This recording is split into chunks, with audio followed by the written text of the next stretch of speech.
Bonjour à tous, dans cette vidéo nous allons nous intéresser à une mesure de protection du majeur, le mandat de protection future. L'avantage de cette mesure de protection est qu'elle a pour origine le futur sujet de la protection. Ainsi, l'article 477 dispose que toute personne majeure ou mineure émancipée ne faisant pas l'objet d'une mesure de tutelle ou d'une habilitation familiale peut charger une ou plusieurs personnes par un même mandat de la représenter pour le cas où, pour l'une des causes prévues à l'article 425, elle ne pourrait plus pourvoir seule à ses intérêts. La personne en curatelle ne peut conclure un mandat de protection future qu'avec l'assistance de son curateur. Ce n'est pas le seul cas de figure puisque le parent peut utiliser le mandat de protection future afin d'organiser la protection de son ou de ses enfants.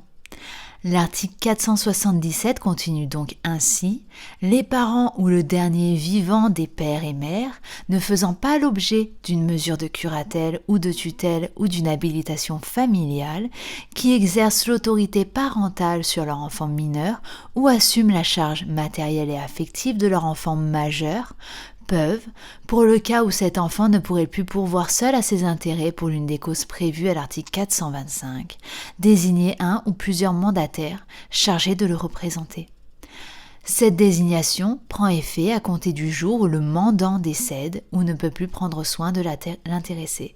Pour rappel, le mandant, c'est la personne qui rédige le mandat.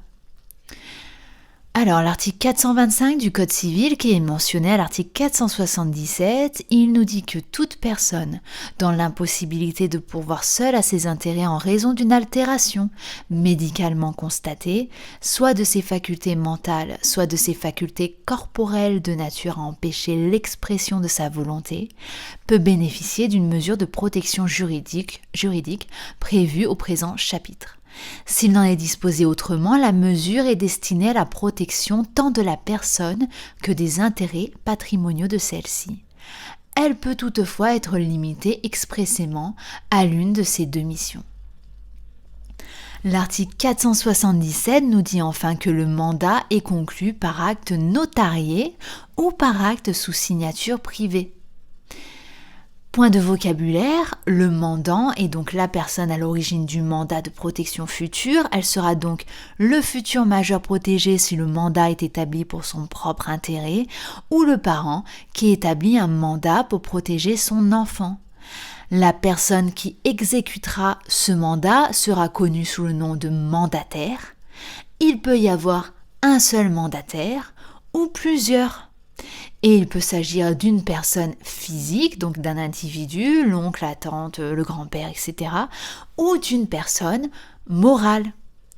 Ainsi, l'article 480 dispose que le mandataire peut être toute personne physique choisie par le mandant ou une personne morale inscrite sur la liste des mandataires judiciaires à la protection des majeurs, prévue à l'article L471-2 du Code de l'action sociale et des familles.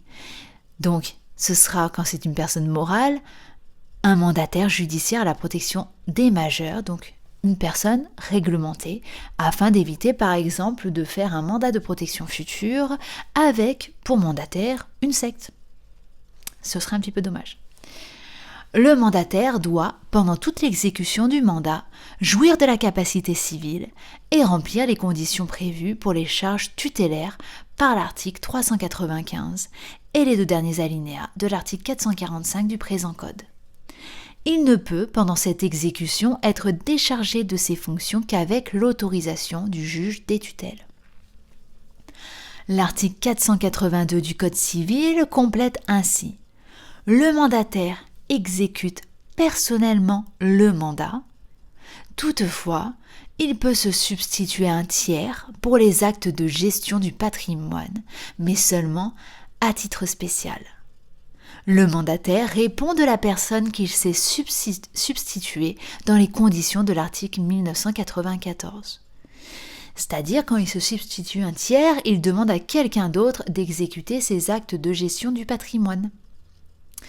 Et quand on dit qu'il doit exécuter personnellement le mandat, il ne peut pas déléguer, tout simplement. Quand le mandat devient-il actif ? En accord avec l'article 481, le mandat prend effet lorsqu'il est établi que le mandant ne peut plus pourvoir seul à ses intérêts. Intéressons-nous maintenant à la fin du mandat de protection future. L'article 483 expose les conditions d'extinction du mandat. Ainsi, le mandat mis à exécution prend fin par: premièrement, le rétablissement des facultés personnelles de l'intéressé, constatées à la demande du mandant ou du mandataire. Le majeur n'aura donc plus besoin de protection. Deuxièmement, le décès de la personne protégée ou son placement en curatelle ou en tutelle, sauf décision contraire du juge qui ouvre la mesure. Troisièmement, le décès du mandataire, si c'est une personne physique, son placement sous une mesure de protection ou sa déconfiture.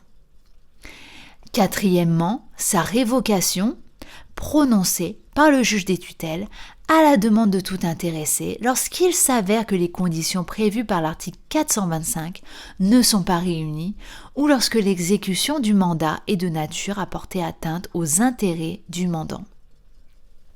Le juge peut également suspendre les effets du mandat pour le temps d'une mesure de sauvegarde de justice.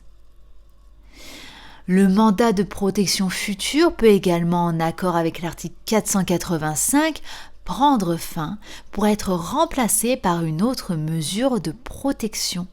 Ainsi, le Code civil nous dit que le juge qui met fin au mandat peut ouvrir une mesure de protection juridique. Lorsque la mise en œuvre du mandat ne permet pas, en raison de son champ d'application, de protéger suffisamment les intérêts personnels ou patrimoniaux de la personne, le juge peut ouvrir une mesure de protection juridique complémentaire, confiée, le cas échéant, au mandataire de protection future. Il peut aussi autoriser ce dernier ou un mandataire ad hoc c'est un mandataire spécial, à accomplir un ou plusieurs actes déterminés non couverts par le mandat. Voilà, j'espère que cette vidéo vous aura plu. Je vous invite à la liker et à vous abonner pour plus de contenu sur le droit et la fac de droit. Je vous souhaite une bonne journée, de bonnes révisions et de bons partiels.